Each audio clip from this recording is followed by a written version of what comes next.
কাশ্মীরের পেহেলগামে সাম্প্রতিক সন্ত্রাসী হামলার পর ভারত ও পাকিস্তানের মধ্যে উত্তেজনা কার্যত চরমে পৌঁছেছে। এই উত্তেজনা সামরিক সংঘাতে রূপ নেওয়ার আশঙ্কা ক্রমেই বাড়ছে। ভারতীয় সেনাবাহিনীর নাকের ডগায় এমন হামলার ঘটনা ঘটায় প্রশ্নবিদ্ধ হচ্ছে দেশটির নিরাপত্তা দক্ষতা নিয়ে। এবার চলমান উত্তেজনার মধ্যেই ভারতকে আরও কোণঠাসা করে ফেলল যুক্তরাষ্ট্র। সন্ত্রাসবাদের বিরুদ্ধে লড়তে ভারত ও পাকিস্তানের সাথে কাজ করার প্রতিশ্রুতি জানিয়ে আসছে যুক্তরাষ্ট্র। এরই ধারাবাহিকতায় দুই দেশের নেতাদের সাথে ফোনে কথা বললেন মার্কিন পররাষ্ট্রমন্ত্রী মার্কো রুবিও। বুধবার রাতে এক প্রতিবেদনে এই তথ্য জানিয়েছে বার্তা সংস্থা রয়টার্স এবং সংবাদ মাধ্যম টিআরটি গ্লোবাল।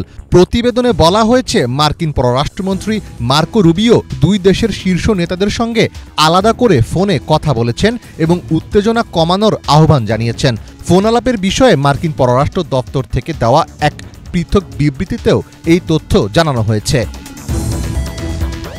পাকিস্তানের প্রধানমন্ত্রী শেহবাজ শরীফের সঙ্গে ফোন আলাপে রুবিও গত 22 এপ্রিল পেহেলগামে হামলার নিন্দা জানানোর প্রয়োজনীয়তা নিয়ে কথা বলেছেন। একই সঙ্গে হামলার তদন্তে সহযোগিতা করার আহ্বান জানিয়েছেন তিনি। জবাবে প্রধানমন্ত্রী শেহবাজ বলেন, ভারতের উস্কানিমূলক আচরণ শুধু উত্তেজনাই বাড়াচ্ছে। তিনি যুক্তরাষ্ট্রের প্রতি আহ্বান জানান যেন তারা ভারতের ওপর দায়িত্বশীল আচরণ ও ভাষার ব্যবহার নিশ্চিত করতে চাপ প্রয়োগ করে।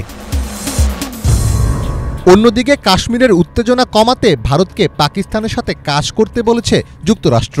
ভারতের পররাষ্ট্রমন্ত্রী এস জয়শঙ্করের সঙ্গে ফোনে কথা বলার সময় ভারতকে সতর্কতা জানান মার্কো রুবিও।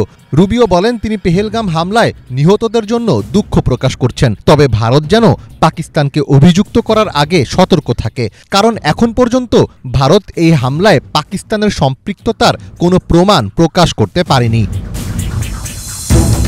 এর আগে উত্তেজনা নিরসনে জাতিসংঘ মহাসচিব অ্যান্তোনিও গুতেরেস, পাকিস্তানের প্রধানমন্ত্রী শেহবাজ শরীফ ও ভারতের পররাষ্ট্রমন্ত্রী এস জয়শঙ্করের সঙ্গে কথা বলেন। তিনি ভারত ও পাকিস্তানের মধ্যকার ক্রমবর্ধমান উত্তেজনা নিয়ে গভীর উদ্বেগ প্রকাশ করেন। মর্মান্তিক পরিণতি হতে পারে এমন সংঘাত এড়ানোর উপর জোর দেন তিনি। সেই সঙ্গে গুতেরেস মধ্যস্থতার প্রস্তাবও দিয়েছেন। মঙ্গলবার পাকিস্তানের তথ্যমন্ত্রী আতাউল্লাহ তারার বলেন, পাকিস্তানের কাছে বিশ্বাসযোগ্য গোয়েন্দা তথ্য আছে যে ভারত 24 থেকে 36 ঘন্টার মধ্যে পাকিস্তানের বিরুদ্ধে সামরিক পদক্ষেপ নিতে চাচ্ছে, কিন্তু তিনি কিসের ভিত্তিতে এমন তথ্য জানালেন তা পরিষ্কার করেননি। এ অবস্থায় মঙ্গলবার রাতেও কাশ্মীর সীমান্তের নিয়ন্ত্রণ রেখা বরাবর ভারত ও পাকিস্তানের সেনাদের মধ্যে ব্যাপক গোলাগুলি হয়। টানা 6ষ্ঠ রাতের এ গোলাগুলিতে হতাহতের কোনো খবর পাওয়া যায়নি। তবে চলমান উত্তেজনার প্রভাব সবচেয়ে বেশি পড়ছে দেশ দুটির আকাশসীমায়।